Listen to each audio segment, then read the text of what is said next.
Student, আজকে আমি তোমাদের সামনে অঙ্কের বা গণিতের যেটা অ্যারিথমেটিক আমি করাচ্ছিলাম যে সিরিজটা, সেটার শতকরার দ্বিতীয় ক্লাসটি নিয়ে এসেছি। এই ক্লাসে আমি আগের দিনে শতকরার যেসব অঙ্ক করেছিলাম পার্সেন্টেজের, সেছাড়াও আরও কিছু আমি অঙ্ক তোমাদেরকে করাবো। তোমরা সেগুলো দেখতে থাকো এবং খাতাতে নোট ডাউন করতে থাকো। বুঝতে পারা গেছে? তাহলে আমি শুরু করছি আজকের শতকরার দ্বিতীয় ক্লাস। দেখো, প্রথমে আজকের ক্লাসের প্রথম অঙ্কটা কি আছে।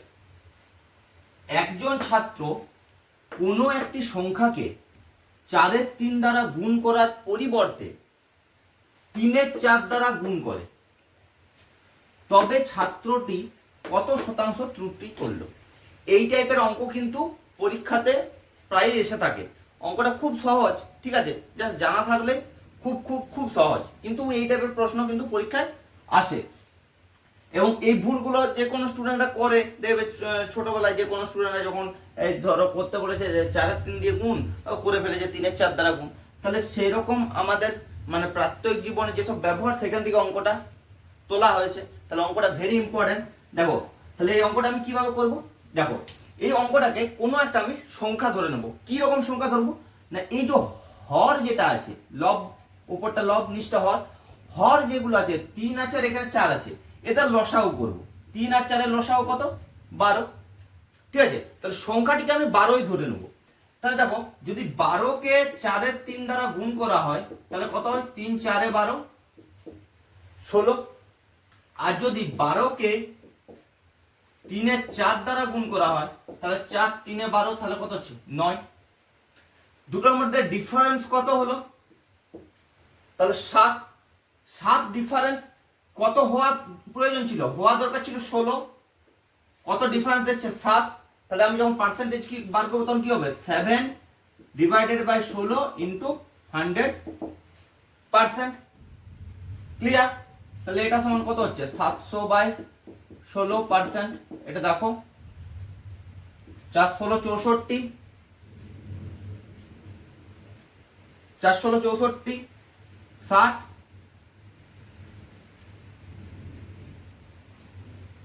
16 3 48, 12/16, 43 পূর্ণ 12-16%।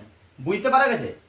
এটা অ্যান্সার। 43 পূর্ণ 12-16% শতকরা ত্রুটি করেছে ছাত্রটি। দেখে নাও ভালো করে, খাতাতে নোট ডাউন করে নাও। ক্লিয়ার? এরপর আমি পরের অঙ্কটা করছি। তাহলে আজকের ক্লাসে দ্বিতীয় অঙ্ক দেখে নাও। অঙ্কটা একটু অন্য ধরনের অঙ্ক, কিন্তু পরীক্ষায় আসে এই টাইপের অঙ্ক।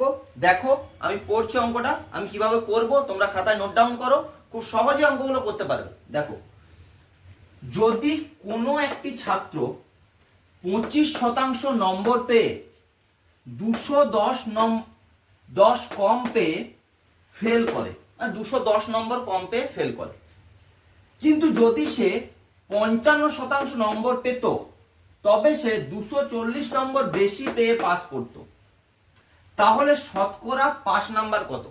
মানে পাস নাম্বারটা কত, কত পার্সেন্ট পেলে পাস করবে, এটা জানতে চেয়েছে। দেখো, খুব সহজভাবে ট্রিক্স দিয়ে করব। দেখো, তাহলে 25% নাম্বার পেয়ে কত নাম্বারের জন্য ফেল করেছে? না 210। তাহলে 25% সে যখন নাম্বার পেয়েছে তখন সে -210 বা 210 নাম্বার কম পেয়েছে। কিন্তু যখন সে 55% নাম্বার পেয়েছে তখন কি হয়েছে? না 240 নাম্বার বেশি পেয়েছে 5 নাম্বারের থেকে। তাহলে 55% যখন পেয়েছে তখন কি হয়েছে? +240। বোঝা গেছে? এবার দেখো, এইটা মাইনাস এইটা যদি আমি করি তাহলে কি হবে? 55 থেকে 25% বিয়োগ করলে কত হয়? 30%। সেক্ষেত্রে আমি কি করবো? এইটা মাইনাস এইটা, তাহলে মাইনাস মাইনাসে প্লাস হয়ে যাবে, মানে এই দুটো যোগ হবে। ক্লিয়ার? বুঝতে পারা গেছে? এই তো 240 মাইনাস মাইনাস 210, তার মানে কি হচ্ছে? 240 প্লাস 210 মানে কত হচ্ছে? 450। ক্লিয়ার? বুঝাতে পেরেছি?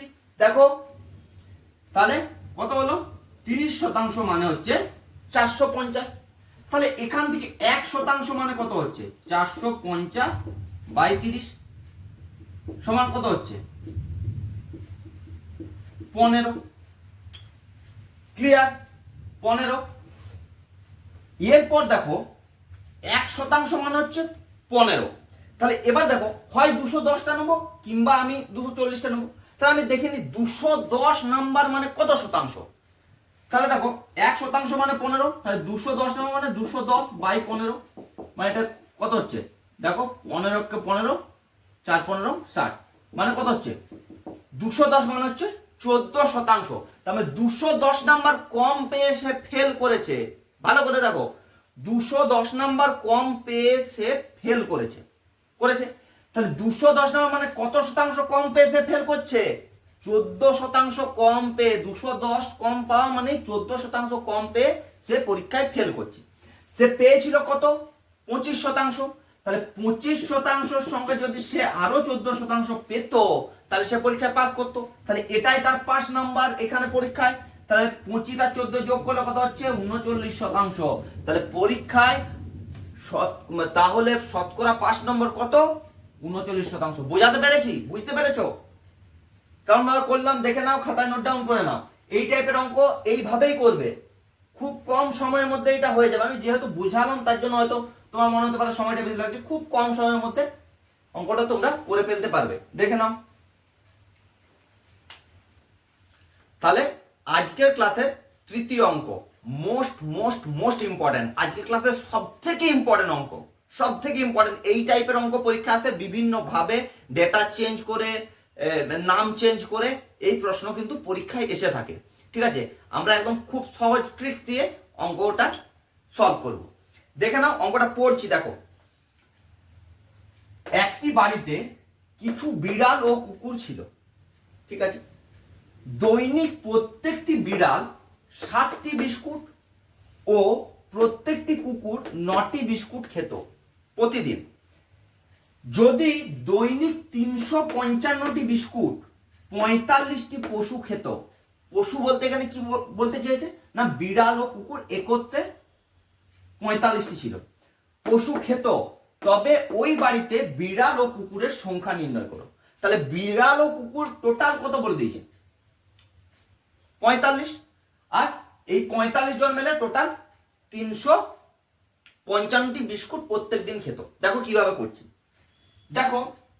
তাহলে ক্যাট, আর এদিকে যদি লিখি ডগ, তাহলে বিড়াল কটি করে দৈনিক বিস্কুট খেত? না 7টি করে। কুকুর কটি করে খেত? 9টি করে। 9টাকে আমি এইভাবে লিখতে পারি 7 + 2, যেহেতু এখানে 7 আছে, এই দুটোকে ম্যাচ করার জন্য 7 + 2।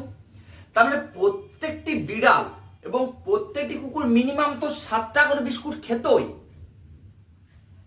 কুকুর তার থেকে আরো দুটো বেশি বিস্কুট খেত, আর বিড়াল ওই 7টাই খেত। তাহলে মিনিমাম এক একটা পশু 7টা বিস্কুট খেতই প্রয়োজন। তাহলে দেখো মোট কতগুলি পশু ছিল? না 45টি। তাহলে 45 ইন্টু যদি 7 করি তাহলে কত হচ্ছে? 5 7 35 আর 5 হাতে রইল 3, 315। তার মানে 7টা করে যদি বিস্কুট প্রত্যেকে খায় তাহলে কতগুলো বিস্কুট প্রয়োজন? 315টি। কিন্তু আমার বিস্কুট কতগুলো লেগেছে প্রত্যেকদিন? 355টি। তাহলে 355 যদি থেকে 315 যদি বিয়োগ করা হয় তাহলে কত থাকে? 40। তার মানে 40টি বিস্কুট কে খেত? এই কুকুর খেত। কুকুর, এই যে দুটো এক্সট্রা বিস্কুটটা কে খেত? কুকুর, ডগ। তাহলে এক একটা কুকুর কটা করে এক্সট্রা খেত? দুটো করে। তাহলে 40টা বিস্কুট কটা কুকুরে খেত? 40/2, মানে ডগ হচ্ছে 20। ক্লিয়ার? বোঝা গেছে? তাহলে ক্যাট কত হবে? 45 থেকে 20 বাদ দিলে কত হচ্ছে? 25। বুঝতে পারা গেছে কিভাবে করলাম? দেখো খুব সহজ ভাবে। ঠিক আছে, প্রসেসটা দেখে রাখো। এটা দেখো আরেকটা প্রসেস দিয়েও করা যায়। সেটা কি? Mixture allegation process. ঠিক আছে, যেটা তোমরা শিখেছো, আমি এটা অঙ্ক করেছি ওই প্রসেস দিয়ে, সেটা দিয়েও আমি তোমাদেরকে দেখিয়ে দিচ্ছি। কারণ দুটো টাইপে তোমরা দেখে রাখো। ক্লিয়ার? আচ্ছা, তাহলে মিক্সচার অ্যালিগেশন দিয়ে যদি আমি অঙ্কটা করি তাহলে দেখো মোট বিস্কুট কতগুলো লেগেছে? 355, এটা মাঝখানে লিখলাম। এদিকে ধরো বিড়াল আর এদিকে কুকুর। ক্লিয়ার? আচ্ছা, তাহলে 45টি যদি 45টি বিড়াল হতো, প্রত্যেকে কটা করে বিস্কুট খেয়েছে? 7টা করে। তাহলে মোট বিস্কুট কত লাগছে? 315 এই যে গুণটা এখানে আমি করে রেখেছি, তার জন্য ডাইরেক্ট আমি 315 লিখে দিলাম, তোমরা গুণ করে লিখবে। আর কুকুর যদি 45টি কুকুর হতো তাহলে 9টা করে খেত, তাহলে 9 দিয়ে গুণ করলে কত হয়? 5 9 45 আর 5 হাতে রইল 4, 4 9 36 মানে 40, কত হলো? 405। ক্লিয়ার? এবং মিক্সচার অ্যালিগেশন করছি, দেখো এটার থেকে এটা বিয়োগ করলে কত হচ্ছে? তাহলে 40, এটার থেকে এটা বিয়োগ করলে কত হচ্ছে? 50, তাহলে কত হচ্ছে? 5:4। ক্লিয়ার? তাহলে বিড়াল কত হবে? 5/9, 5 ইন্টু 45, 9 5 45, বিড়াল হচ্ছে 25টি। আর কুকুর তাহলে কত হবে? কুকুর হবে 20টি। ক্লিয়ার? বুঝতে পারা গেছে? দুটো প্রসেসে করে দিলাম, মিক্সচার অ্যালিগেশন দিয়েও করলাম, আর একটা আমি ট্রিক্স দিয়েও তোমাদেরকে দেখিয়ে দিলাম। দুটো প্রসেসে খাতায় নোট ডাউন করে রাখো, যখন যেটা মন যাবে তুমি অ্যাপ্লাই করতে পারবে। দুটো প্রসেসে তোমার জানা থাকলো, দেখে নাও। ঠিক আছে? কিভাবে আমি করলাম তোমরাও খাতায় নোট ডাউন করো। বুঝতে যদি প্রবলেম হয় কমেন্টে জানাবে, অবশ্যই জানাবে, কোনো প্রবলেম নেই, আমি উত্তর দেওয়ার চেষ্টা করব। আর যদি এই ক্লাসগুলো আমার ভালো লাগে তাহলে কি করবে? বন্ধুদের মাঝে আমার চ্যানেলটা একটু শেয়ার করে দেবে, আর যারা সাবস্ক্রাইব করনি তারা সাবস্ক্রাইব করে দেবে। আর যদি ক্লাস খুব পছন্দ হয় তাহলে একটা লাইক দিয়ে দেবে। দেখে নাও। তাহলে আজকের ক্লাসের শেষ অঙ্ক দেখে নাও। অঙ্কটা ভেরি ইম্পর্টেন্ট, এই টাইপের অঙ্ক পরীক্ষায় আসে। আমি যে যে অঙ্কগুলো করাবো সেই অঙ্কগুলো পরীক্ষার পয়েন্ট অফ ভিউ থেকে ভেরি ভেরি ইম্পর্টেন্ট। যেসব অঙ্কগুলো পরীক্ষাতে আসে বা এসেছে সেই টাইপের অঙ্ক আমি করাবো। ঠিক আছে? উল্টাপাল্টা কোনো অঙ্ক করাবো না, যেটা হয়তো ওই চ্যাপ্টারে একটা অঙ্ক করালাম যেগুলো পরীক্ষার পয়েন্ট অফ ভিউ থেকে এত ইম্পর্টেন্ট নয়। যেগুলো পরীক্ষাতে আসে সেই আসার মতো অঙ্কগুলো আমি তোমাদেরকে করাবো। ঠিক আছে? তাই চটপট যারা চ্যানেলটা এখন সাবস্ক্রাইব করোনি চ্যানেলটা সাবস্ক্রাইব করে দাও। দেখো অঙ্কটা আমি পড়ছি। কোনো একটি ভোটে বিজয়ী প্রার্থী 70% ভোট পেয়ে পরাজিত প্রার্থীকে 15,400 ভোটে পরাজিত করেন। তবে পরাজিত প্রার্থী কয়টি ভোট পেয়েছে? এই টাইপের অঙ্ক তোমরা আশা করি যারা প্র্যাকটিস করছো অঙ্ক, এই টাইপের অঙ্ক তোমরা দেখেছো, বিভিন্ন পরীক্ষা আসতেও দেখেছো। দেখো কিভাবে করব, খুব সহজভাবে আমি অঙ্কটা করব। তাহলে কি হয়েছে? টোটাল যদি ভোট পোল হয়েছে 100%, তার মধ্যে উইনার যে মানে বিজয়ী প্রার্থী সে কত পার্সেন্ট পেয়েছে? 70%। আর যে রানার সে কত পার্সেন্ট পেয়েছে? পরাজিত প্রার্থী 30%। এই দুটোর মধ্যে ডিফারেন্স কত হচ্ছে? তাহলে 40%। বুঝতে পারা গেছে? দেখো এই যে এই 40% যে বেশি ভোট পেয়েছে এটা কার সঙ্গে সমান? এই যে 15,400 ভোটে পরাজিত হন। তাহলে 40% যদি 15,400 সঙ্গে সমান হয় তাহলে 1% কার সঙ্গে সমান হবে? 15,400 ডিভাইডেড বাই 40। তাহলে পরাজিত প্রার্থী কত ভোট পেয়েছে? তাহলে পরাজিত প্রার্থী কত পেয়েছে? 30%। তাহলে 30% কিসের সঙ্গে সমান হবে? দেখো 15,400 বাই 40 ইন্টু 30। ক্লিয়ার? একটা শূন্য কাটলাম, এখানে দেখো 4 3 12, 4 8 32, 4 5 20। এবার দেখো গুণ করছি, 3 0 0, 3 5 15, হাতে রইল 1, 3 8 24, 1 25, হাতে রইল 2, 3 থেকে 9 2 11। তাহলে পরাজিত প্রার্থী ভোট পেয়েছে 11,550টি। যদি তোমাকে বলতো যে বিজয়ী প্রার্থী উইনার সে কতগুলো ভোট পেয়েছে, তখন তুমি 30% জায়গায় কিটা বার করতে? 70%। ক্লিয়ার? বুঝতে পারা গেছে? যদি বলা হতো যে মোট কত ভোট পোল হয়েছে, মানে টোটাল কত ভোট পড়েছে, তখন এটা 30% জায়গায় তুমি কি বের করতে? 100%। বোঝাতে পারছি? দেখো এই একটা অঙ্ক কিন্তু এরকম 3 ভাবে পড়তে পারে, সেগুলো আমি বলে দিচ্ছি। মানে এটা তোমাকে করালাম, এরপর ধরো এখানে বললো যে মোট কত ভোট পোল হয়েছে, এটা যদি পড়ে তখন তোমাকে 100% বার করতে হবে। আমি সেগুলো আলাদাভাবে করাচ্ছি না, এক একটা অঙ্ক এক একটা টাইপ করে দিচ্ছি যাতে তোমাদের মনে রাখতে সুবিধা হয়। আমি জাস্ট বলে দিচ্ছি এটা এরকম হলে এটা হবে। তাহলে এখানে তুমি জাস্ট 100%টা বার করবে। Process same process. ক্লিয়ার? বোঝা গেছে? তাহলে আজকের ক্লাস এই পর্যন্তই। ঠিক আছে? আমার এই ক্লাসটা যদি ভালো লাগে তাহলে তোমরা একটা লাইক দিয়ে দেবে।